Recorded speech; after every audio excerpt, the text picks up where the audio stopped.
guy that can confer upon white people the dignity of not being called a racist for having their views. That's why you get paid. And that's why I don't, because I didn't have the privilege of being born black.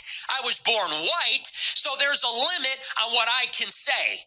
There's a limit on what I can say without being penalized in the so-called free marketplace of ideas. And everybody knows it. Everybody knows it.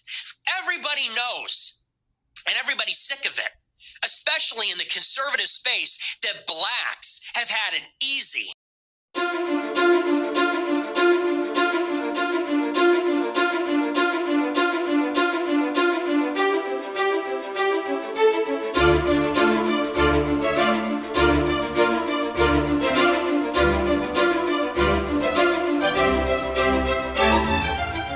The stabbing death of 17-year-old Austin Metcalf.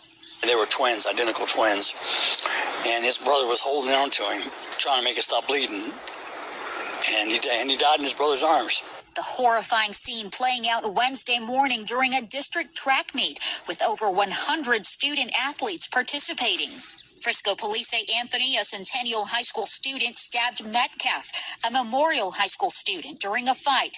The victim's family says Anthony was told he was sitting in the wrong spot and that the teens did not know each other. Let's be clear here. A push isn't a punch. It's not a brawl. It's not a deadly threat. It's a shove. Maybe it stings your pride, but it sure as hell doesn't justify taking someone's life. And yet here we are, watching a 17-year-old bleed out in his twin brother's arms over a seat at a high school track meet. And now the killer's dad wants to sell us some tired fairy tale. He's a good kid, an A student, works 2 jobs. He was provoked. Spare me. In reality, good kids don't show up to school events with knives. Good kids don't lunge at other teens and plunge a blade into their chest over a minor confrontation. This isn't the story of a future astronaut here. It's the story of a life that was violently stolen and a family shattered. And yet every time this happens, we get the same PR spin. He was going places. Yeah. Well, Austin Metcalf was going places too, until somebody decided to take his life and decided that he didn't deserve to live anymore. If the roles were reversed, if the races were switched, we all know damn well this would be on every national news outlet with banners screaming about racism and injustice. Hell, BLM will try to revive their defunct and dead movement. But now, crickets. No marches, no outrage, just silence. So here's the real question. When do we start excusing murder as a mistake in the heat of the moment?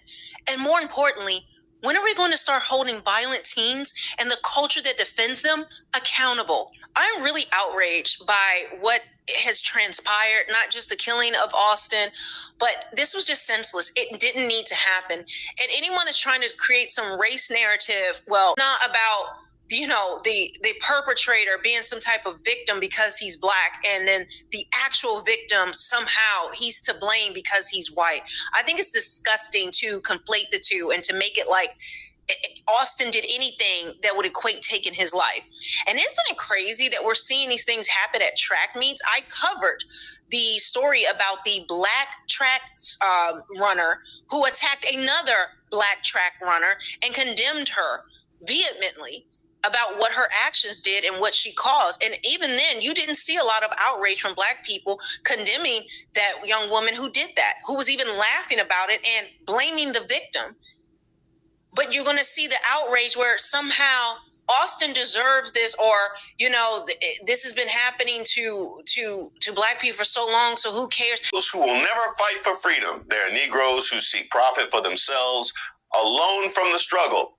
There are even some Negroes who will go over to the other side. Martin Luther King Jr.